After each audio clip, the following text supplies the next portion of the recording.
بسم اللہ الرحمن الرحیم۔ فضائل اعمال باب دوم جماعت کے بیان میں۔ جیسا کہ شروع رسالہ میں لکھا جا چکا ہے، بہت سے حضرات نماز پڑھتے ہیں لیکن جماعت کا اہتمام نہیں کرتے، حالانکہ نبی اکرم صلی اللہ علیہ وسلم سے جس طرح نماز کے بارے میں بہت سخت تاکید آئی ہے، اسی طرح جماعت کے بارے میں بھی بہت سی تاکیدیں وارد ہوئی ہیں۔ اس باب میں بھی دو فصلیں ہیں، پہلی فصل جماعت کے فضائل میں، دوسری فصل جماعت کے چھوڑنے پر عتاب ہیں۔ فصل اول پڑھیں گے جماعت کے فضائل میں نعمان۔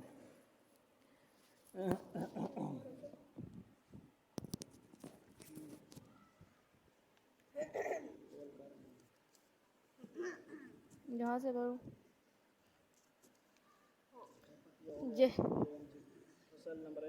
فصل جماعت کے فضائل میں حضور اقدس صلی اللہ علیہ وسلم کا ارشاد ہے کہ جماعت کی نماز کے لیے نماز اکیلے کی نماز سے عن ابن عمر رضی اللہ عنہ رسول اللہ صلی اللہ علیہ وسلم قال صلاة الجماعة افضل من صلاة الفض ب27 درجہ، رواہ بخاری مسلم ترمذی والنسائی کذا فی ترغیب۔ فائدہ جماعت کے یہ پڑھیں آپ۔ حضور اقدس صلی اللہ علیہ وسلم کا ارشاد ہے کہ جماعت کی نماز اکیلے کی نماز سے 27 درجہ زیادہ ہوتی ہے۔ فائدہ، جب آدمی نماز پڑھتا ہے اور ثواب ہی کی نیت سے پڑھتا ہے تو معمولی سی بات ہے کہ گھر میں نہ پڑھے، مسجد میں جا کر جماعت سے پڑھ لے، کہ نہ اس میں کچھ مشقت ہے اور نہ دقت، اور اتنا بڑا ثواب حاصل ہوتا ہے۔ کون شخص ایسا ہوگا جس کو 1 روپے کے 27 یا 28 روپے ملتے ہوں اور وہ ان کو چھوڑ دے، مگر دین کی چیزوں میں اتنے بڑے نفع سے بھی بے توجہی کی جاتی ہے۔ اس کی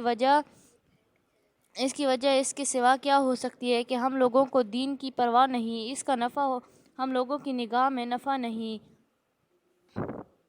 دنیا کی تجارت جس میں 1 آنا 2 آنا فی روپیہ نفع ملتا ہے، اس کے پیچھے دن بھر خاک چھانتے ہیں۔ آخرت کی تجارت جس میں 27 گنا نفع ہے، وہ ہمارے لیے مصیبت ہے۔ جماعت کی نماز کے لیے جانے میں دکان کا نقصان سمجھا جاتا ہے، بکری کا بھی نقصان بتایا جاتا ہے۔ بکری کا بھی نقصان بتایا جاتا ہے۔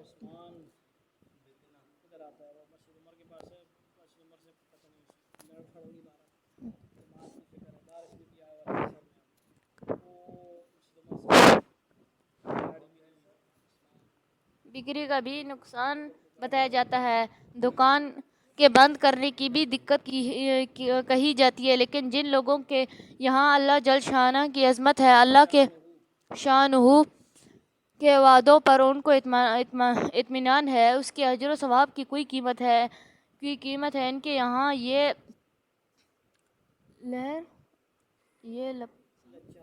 لچر عذر کچھ بھی وقت نہیں رکھتے۔ ایسی ہی لوگوں کی اللہ جل شانہ نے کلام پاک میں تعریف فرمائی ہے، رجال لا تلہیہم تجارت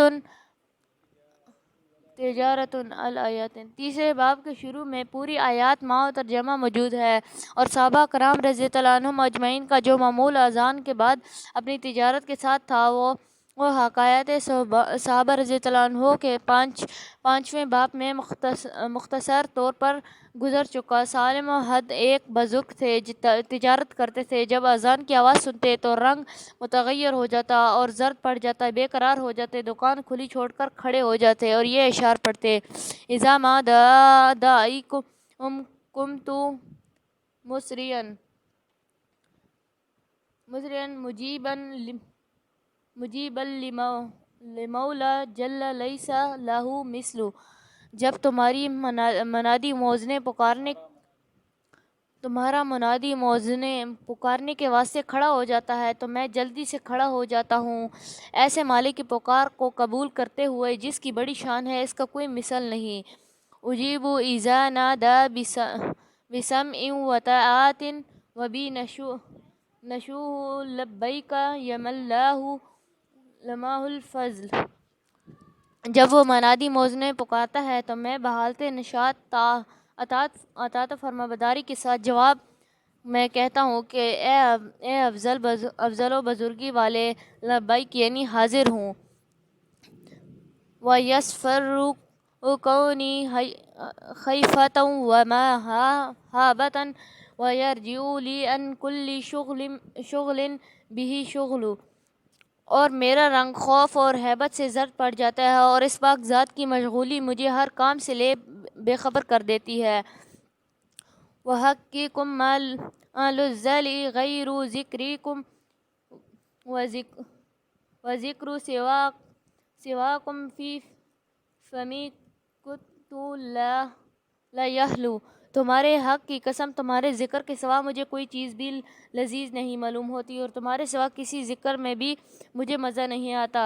مَتَى يَجْمَعُ الْأَيَّامُ بَيْنِي وَبَيْنَكُمْ وَلَا يَفْهُ مُشْتَاقٌ إِذَا جَمَعَ الشَّمْلُ. دیکھیے زمانہ مجھ کو اور تم کو کب جمع کرے گا، اور مشتاق تو جب ہی خوش ہوتا ہے جب اجتماع نصیب ہوتا ہے. فمن شاهدت عينه نور جمالكم يموت اشتياقا فنحوكم قط لا يسول. جس کی آنکھوں نے تمہارے جمال کو نور دیکھ لیا ہے، تمہارے اشتیاق میں مر جائے گا، کبھی بھی تسلی نہیں پا سکتا. حدیث میں آیا ہے کہ جو لوگ کثرت سے مسجد میں جمع رہتے ہوں اور وہ مسجد کے کھونٹے ہیں، فرشتے ان کے ہم نشیں ہوتے ہیں. اگر وہ بیمار ہو جائے تو فرشتے ان کی عیادت کرتے ہیں، اور اگر وہ کسی کام کو جائیں تو فرشتے ان کی اعانت کرتے ہیں.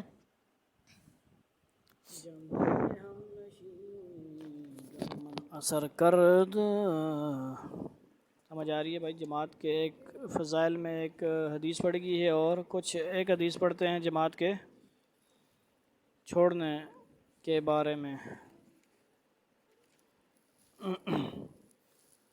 فصل دوم ہے جی، جماعت کے چھوڑنے پر عتاب کے بیان میں. حق تعالی شانو نے اپنے احکام کی پابندی پر جیسے کہ انعامات کا وعدہ فرمایا ہے، ایسے ہی تعمیل نہ کرنے پر ناراضی اور عتاب بھی فرمایا ہے. یہ بھی اللہ کا فضل ہے کہ تعمیل میں بے گراں انعامات کا وعدہ ہے، ورنہ بندگی کا مقتضا صرف عتاب ہی ہونا چاہیے تھا کہ بندگی کا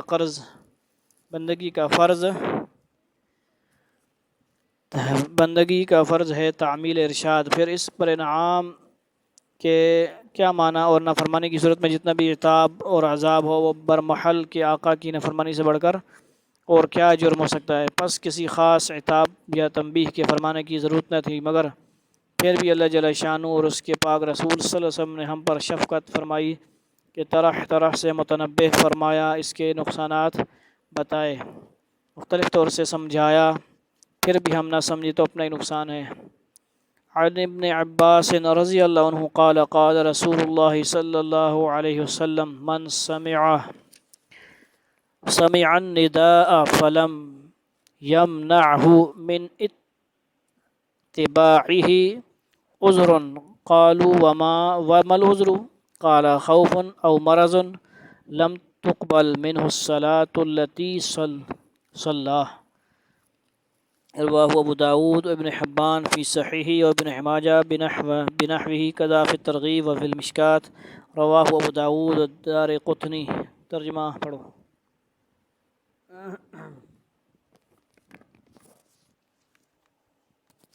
فائدہ قبول نہ ہو. ترجمہ. نبی اکرم صلی اللہ علیہ وسلم کا ارشاد ہے کہ جو شخص اذان کی آواز سنے اور بلا کسی عذر کے نماز کو نہ جائے وہی پڑھ لے تو وہ نماز قبول نہیں ہوتی. صحابہ رضی اللہ عنہ نے عرض کیا ہے کہ عذر سے کیا مراد ہے؟ انہم نے عرض کیا ہے کہ عذر سے کیا مراد ہے؟ ارشاد ہوا کہ مرض ہو یا کوئی خوف ہو. فائدہ قبول نہ ہونے کے یہ معنی ہے کہ اس نماز پر جو ثواب اور انعام حق تعالی شانہ کی طرف سے ہوتا ہے وہ نہ ہوگا، گو فرض ذمہ سے اتر جائے گا، اور یہی مراد ہے ان حدیثوں سے جن میں آیا ہے کہ اس کی نماز نہیں ہوتی، اس لیے کہ ایسا ہونا بھی کچھ ہونا ہوا جس پر انعام و اکرام نہ ہوا۔ یہ ہمارے امام کے نزدیک ہے، ورنہ صحابہ رضی اللہ عنہم اور تابعین رحمۃ اللہ علیہ کی ایک جماعت کے نزدیک ان احادیث کی بنا پر بلا عذر جماعت کا چھوڑنا حرام ہے اور جماعت سے پڑھنا فرض ہے، حتیٰ کہ بہت سے علماء کے نزدیک نماز ہوتی ہی نہیں۔ حنیفہ کے نزدیک اگرچہ نماز ہوتی ہے مگر حنفیہ کے نزدیک اگرچہ نماز ہو جاتی ہے مگر جماعت کے چھوڑنے کا اگرچہ نماز ہو جاتی مگر جماعت کے چھوڑنے کا مجرم تو ہو ہی جائے گا۔ حضرت ابن عباس رضی اللہ عنہ سے ایک حدیث میں یہ بھی نقل کیا گیا ہے کہ اس شخص نے اللہ کی نافرمانی کی اور رسول اللہ صلی اللہ علیہ وسلم کی نافرمانی کی۔ حضرت ابن عباس رضی اللہ عنہ یہ بھی ارشاد ہے کہ جو شخص اذان کی آواز سنے اور جماعت سے نماز پڑھے، نہ اس نے بھلائی کا ارادہ کیا نہ اس کے ساتھ بھلائی کا ارادہ کیا گیا۔ حضرت ابو ہریرہ رضی اللہ عنہ فرماتے ہیں کہ جو شخص اذان کی آواز سنے اور جماعت میں حاضر نہ ہو، اس کے کان پگھلے ہوئے سیسے سے بھر دیے جائیں گے، یہ بہتر ہے۔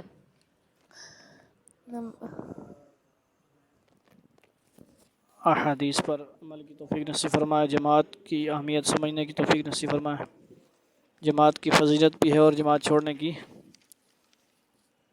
سزا بھی ہے، لہٰذا بلا عذر جو اس حدیث میں عذر ہیں، باقی عذر بھی ہیں، اس میں مریض، مرض اور خوف یہ خوف نہیں ہے، جو اماں کا خوف، ابا کا خوف، یہ خوف نہیں ہے۔ ان کو پیار محبت سے حدیثیں سنائیں گے تو انشاءاللہ وہ اللہ نے نرم دل بنایا اور مان جائیں گے۔ جب کہ مسجد سامنے ہو گھر کے تو پھر بھی بندہ محروم رہے، مسجد کے دور ہو تو پھر بھی آنا ہے، اور حالات ایسے نہیں ہیں ہمارے ہاں کہ بھائی عشاء کی نماز میں بندہ یا فجر میں جائے تو کوئی اٹھا کے لے جائے گا، ایسا کوئی مسئلہ خوف نہیں ہے، نہ کوئی مریض ہے۔ اللہ رب العزت ہمیں جماعت کی فضیلت اور اس کے چھوڑنے کے نقصان سے بچنے کی توفیق دے اور عمل کرنے کی توفیق عطا فرمائے۔ والسلام علیکم ورحمۃ اللہ وبرکاتہ، وآخر دعوانا ان الحمد للہ رب العالمین۔